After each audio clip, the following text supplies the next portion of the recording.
FA Can Use prezintă. Salut, dragii mei! Comitetul Olimpic a decis să introducă probe noi, inspirate direct din viața noastră de zi cu zi. Și ghiciți ce? Sunt împărțite pe categorii de vârstă.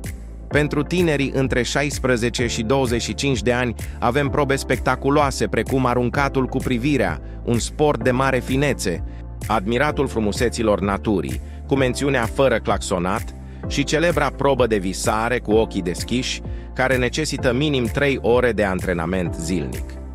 La categoria 26-45 de ani, sportivii se întrec la ridicarea nivelului așteptărilor, o probă complexă cu haltera deadline-urilor și facturilor. Avem și maratonul cumpărăturilor, unde uitarea listei acasă aduce puncte bonus. Iar pentru categoria 45+, vedem adevărați campioni la gimnastica șireturilor și triatlonul dimineții, găsitul ochelarilor, cheilor și telefonului. Ce performanță! Care-i proba ta olimpică preferată?